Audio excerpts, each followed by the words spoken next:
नमस्कार, JP news से मैं संजय कुमार कर्ण लेकर आया हूँ जांच पड़ताल की इस कड़ी में आज मैं मौजूद हूँ खगड़िया ज़िला भाजपा ज़िला प्रवक्ता उदय भास्कर जी के पास।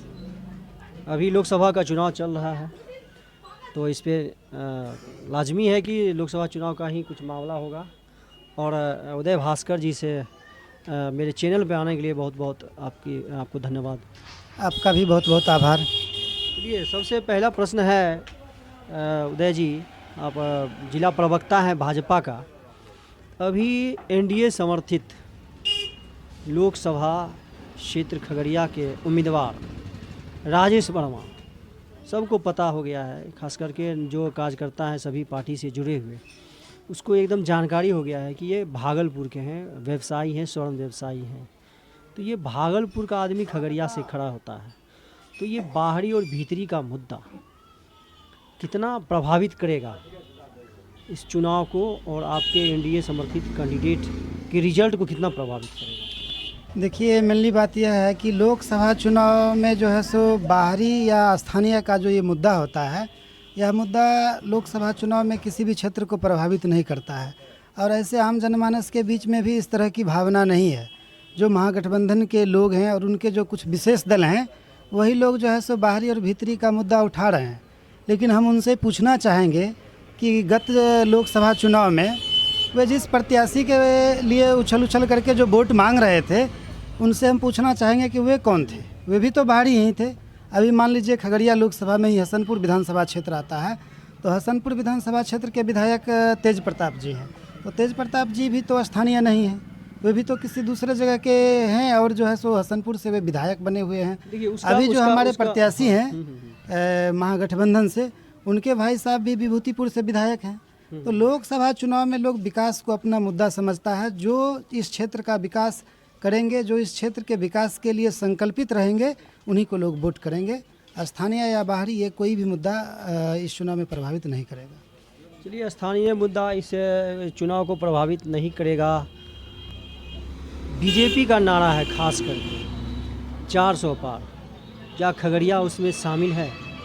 देखिए, निश्चित रूप से हमारे प्रधानमंत्री जी ने जो नारा दिया है कि अब की बार 400 पार, यह सिर्फ प्रधानमंत्री जी का ही नारा नहीं है, यह खगड़िया लोकसभा समेत देश के 543 लोकसभा के आम जनमानस का नारा है। और निश्चित रूप से इस बार जो देश में 400 पार जो नारा लगा हुआ है और यह सार्थक जो होने जा रहा है, इसमें खगड़िया भी एक रहेगा। कैसे इसका कुछ विश्लेषण जातीय आधार, चूँकि वोट जो बिहार का वोट है जातीय समीकरण पर डिपेंड करता है, तो किस प्रकार से आपको लग रहा है कि खगड़िया भी 400 में एक इसका स्थान है गिनती में? देखिए, बात सही है कि वोट जो है सो जातीय समीकरण पे होता है, और हम लोग भी जातीय समीकरण की ही बात कर रहे हैं, क्योंकि हमारे प्रधानमंत्री जी ने कहा है कि हमारी 4 जातियां हैं, वह है गरीब, युवा, किसान और महिला। बाकी दूसरे दलों को जिन जातियों पर मेहनत करना होगा या जिन जातियों को आधार बना करके अपना चुनाव लड़ना होगा, वे लोग लड़ेंगे। लेकिन हम एनडीए के कार्यकर्ता और हमारे प्रत्याशी प्रधानमंत्री जी के द्वारा जो बताए गए 4 जातियां हैं, गरीब, युवा, किसान और महिला, हम लोग इन 4 जातियों पर मेहनत करते हैं, और इन 4 जातियों के बल पर ही एक बार फिर से देश में 400 पार होगा और पुनः नरेंद्र मोदी जी की सरकार बनेगी। युवा सबसे ज़्यादा बेरोजगार इंडिया में, महिला को निर्वस्त्र मणिपुर में, आप आ गए किसान। जब आंदोलन करती है तो बीजेपी सरकार उसके सड़क पर कील गाड़ देती है, और गरीब को 5 किलो अनाज दे करके पेट भर देते हैं।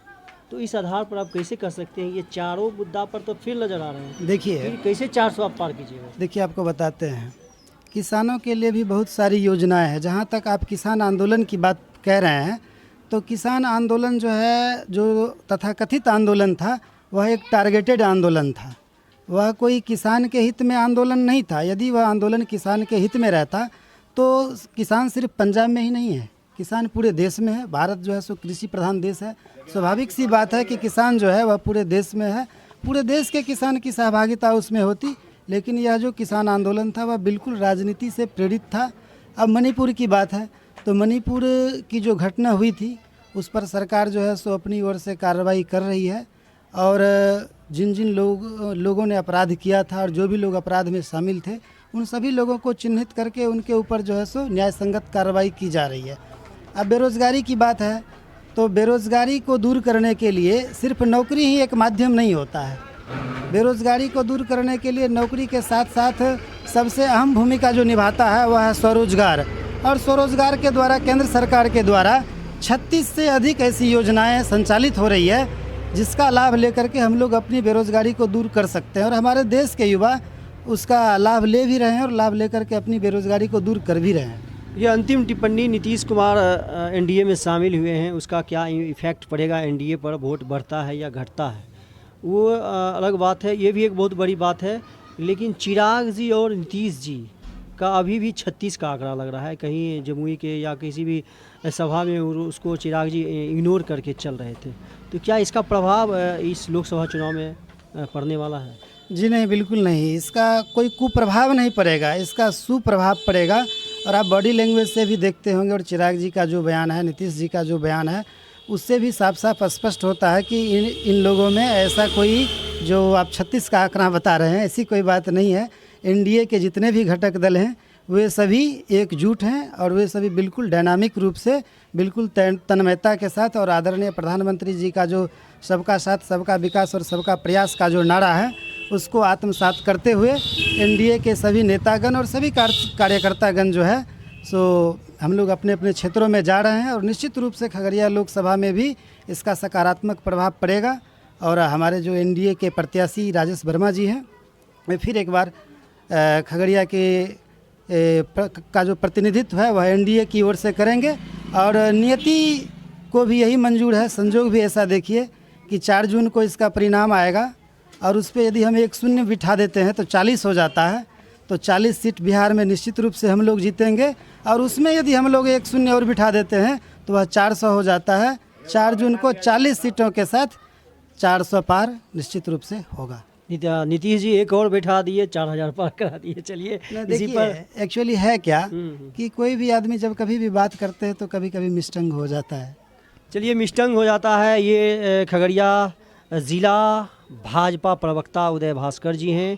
इन्होंने अपने ताकत से, अपने पुरजोर ताकत से राजेश वर्मा का समर्थन किया है, बीजेपी का समर्थन किया है। बहुत बहुत धन्यवाद।